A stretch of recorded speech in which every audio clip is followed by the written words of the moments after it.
Сос и Хелп! Наталья, только вы! Ужас! Не могу смотреть! Ответьте! Прием, прием! Не пугайтесь, вы не в психиатрическом отделении местной клиники для душевнобольных. Вы на канале «Классика орхидейного жанра».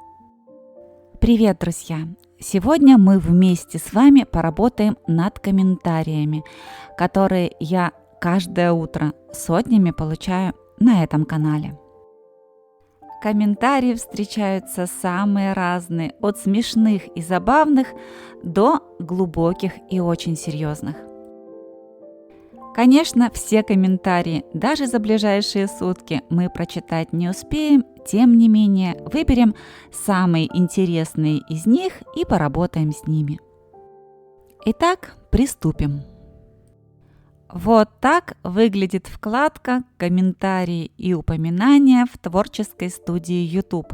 Я открываю ее и вижу все комментарии под всеми видео, которые были размещены на канале. Комментарии на канале будто живут своей жизнью. В них зрители делятся своими чувствами, эмоциями, пишут слова благодарности и, конечно же, задают вопросы. Комментарии под видео о фаленопсисе сорта «Горизонт». Купила этот сорт 2 месяца назад. Корней в горшке было видно немного. Он цветет на один цветонос. Ни одного бутона при этом не отсушил. Стала замечать, что верхние корни стали загнивать. Я положила на них мох с нашего парка. Видимо, аэрации не хватило и света, хотя дырки месяц назад сделала. Лампа есть. Вчера решилась проверить, что внутри. На шее загнивания нет, но я и на нее капала толстянку и на оставшиеся корни. Веломен сгнивший убрала. Торфстакана не было, в коре плесень, я ее поменяла. Поставила на фитиль, аромата нет. Для меня было открытием, что ароматит. У девочки, которой я покупала, есть домашний экземпляр. Тоже, говорит, не замечала аромат. Вот в раздумьях. Цветонос не убирала. Или стоит? Фаленопсис сорта «Горизонт» сейчас на ваших экранах. Я буду отвечать на комментарии под его цветение. Итак, главный вопрос комментария: стоит ли удалять цветонос у того растения, которое потеряло корневую систему? Свое мнение по этому вопросу я озвучивала неоднократно. Не стоит. Почему? Да потому что орхидея, находясь в кризисной для нее ситуации, будет пытаться воспроизвести себя любыми доступными для нее способами. Она будет пробуждать новые меристемы на цветоносе или выпустит новый цветонос, на что потратит свои последние силы. Не нужно пытаться работать со следствием, нужно найти причину возникновения проблемы и устранить ее. Все, о чем мы прочитали в этом комментарии, говорит о том, что у орхидеи нет правильных условий для развития. Это и плесень в горшке, это и сгнившие корни. А я практически в каждом видео и уж точно в комментариях под каждым видео говорю о том, что если у вашей орхидеи где-то что-то гниет, неважно где, внутри субстрата, листья, цветоносы, все равно где что-то гниет, это значит прежде всего, что вашей орхидее не хватает света, солнечного или искусственного. Одни зрители поняли это давно, и это видно опять же из комментариев. Тома Чижова пишет: «Наташенька, обращение к людям, купите светильник, купите! Как я люблю вас слушать и смотреть!» Но просто купить абы какой светильник мало. Нужно купить светильник с правильными характеристиками. И об этом я тоже говорю практически в каждом видео. Послушайте, что пишут на эту тему зрители, которые уже понимают суть. Отчасти поняла, почему люди боятся опрыскивать. Почему-то многие считают, что если у них есть какая-то лампа, то орхидее достаточно света, а сами поставят ее даже не у окна, или у них вообще прямое солнце в окно не попадает. Все абсолютно верно. Если орхидеи, стоящей на подоконнике, хватает дополнительного освещения мощностью 18 Вт, то орхидеи, стоящие в глубине комнаты, этого же самого дополнительного освещения хватать не будет. И это логично. Аналогичная ситуация с окнами разной ориентации. Если ваши орхидеи стоят на подоконниках окон северо-западной, северо-восточной или северной ориентации, им нужны светильники большей мощности, нежели орхидеям, стоящим на окнах южной, юго-западной или юго-восточной ориентации. И это логично. Приведу наглядный пример. Посмотрите, пожалуйста, на свои экраны. Сегодня 28 октября 2022 года. День солнечный, но на северо-восточную сторону солнце уже не попадает. И если в окна юго-восточной ориентации сейчас светит слепящее солнце, то на северо-восточной стороне работает искусственное освещение, которое компенсирует этим орхидеям недостаток солнечного света. Если сейчас выключить искусственную подсветку, орхидеям будет темно. Еще раз и по слогам. Если вы не живете в приэкваториальных зонах, где световой день всегда в районе 12 часов в сутки, то без искусственного освещения вам не обойтись, если, конечно, вы хотите, чтобы ваши орхидеи развивались правильно.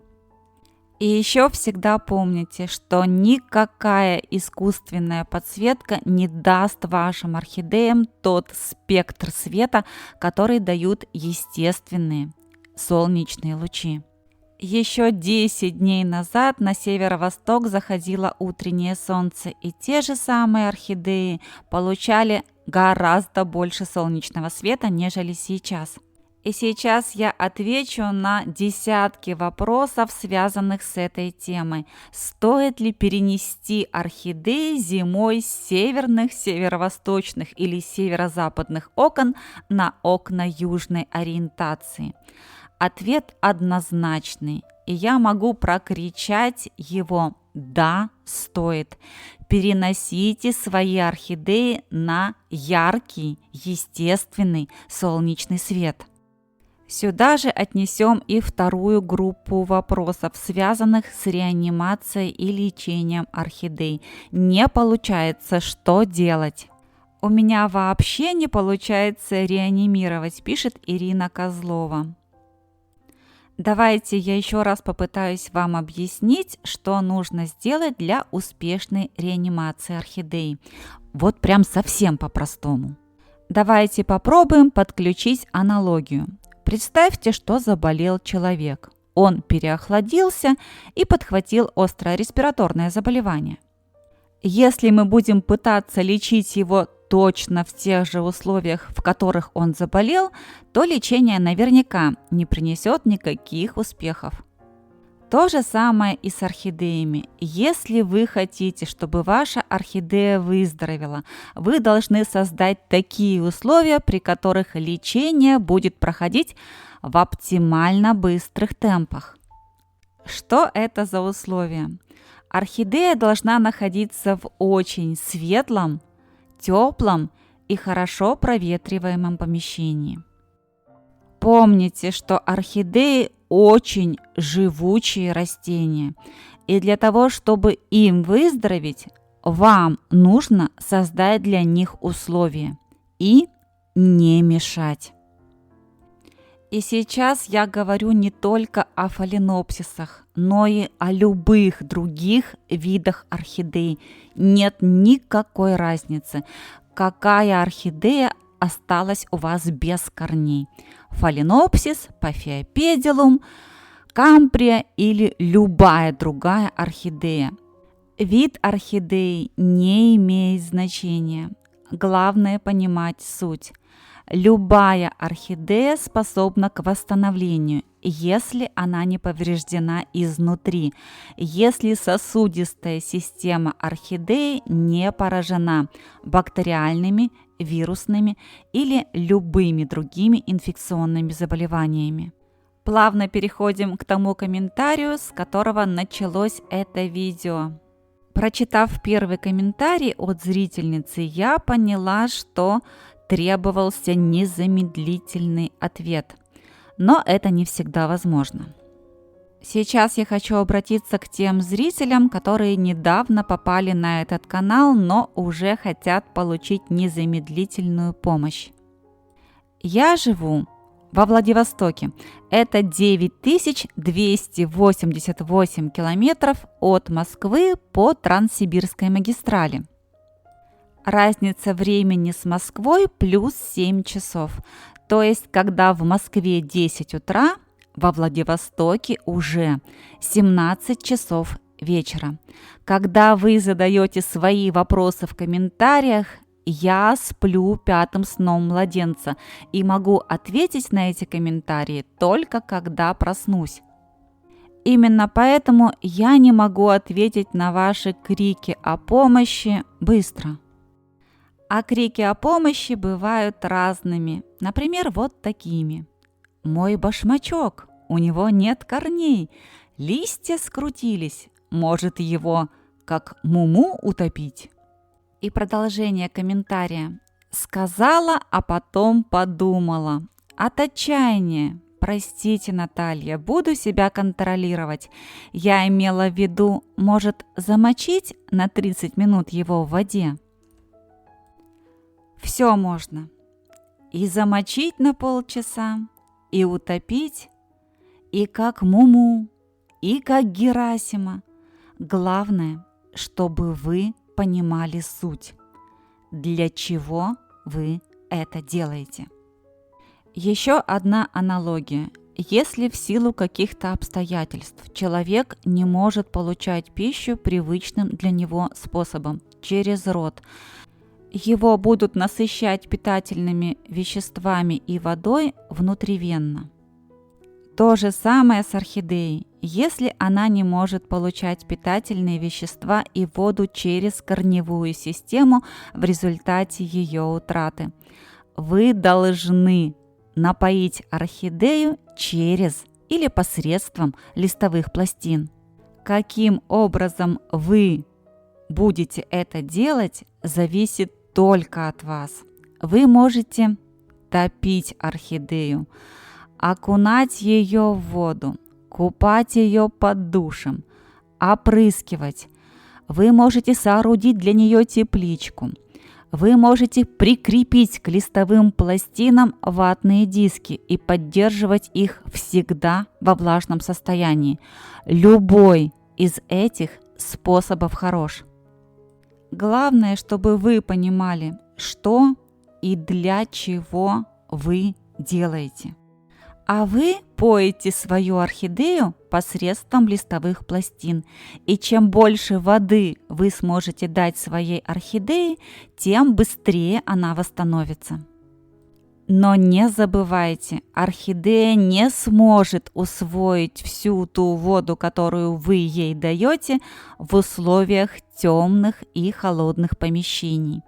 Только яркий солнечный свет и тепло. Еще одна простая аналогия со стройкой. Представьте, что вам нужно построить многоэтажный дом, и вы могли бы работать около 12 часов в сутки. Но на улице светло только 7 часов, и оставшиеся 5 часов вы не можете работать, потому что темно. Но если для вас включат очень яркий прожектор, работа будет продолжаться. То же самое и у орхидей. Все то же самое и у орхидей. Если вы хотите, чтобы ваша орхидея работала более плодотворно, сделайте ей светлее как можно дольше. И еще раз, все то, что я говорю, относится к абсолютно любым видам орхидей, и к пафиопедилумам тоже. Этот пафиопедилум абсолютно без корней я получила в начале сентября этого года из Санкт-Петербурга. И посмотрите, как за 2 неполных месяца отросла его корневая система. Не тревожьте растение, не нужно доставать его из посадки и окунать в воду, и тем более топить. Определите орхидею в горшок, надежно закрепите о какую-нибудь опору и без конца опрыскивайте листовые пластины орхидеи. Помните, что орхидеи очень живучи, и если у вас не получается восстановить орхидею, скорее всего, вы не смогли создать условия для ее восстановления. При правильных и благоприятных условиях орхидеи могут восстанавливаться буквально из ничего. Посмотрите, вот это старая, отжившая свое розетка пафиопедилума. Она в свое время уже дала 2 деток, которые выросли. Я провела эксперимент и отсадила эту розетку, которая уже погибала, которая уже утратила 3 листа из 7. И эта старая розетка с 4 уже желтыми листьями дала новую жизнь. Так что не надо терять надежду, а надо создавать условия.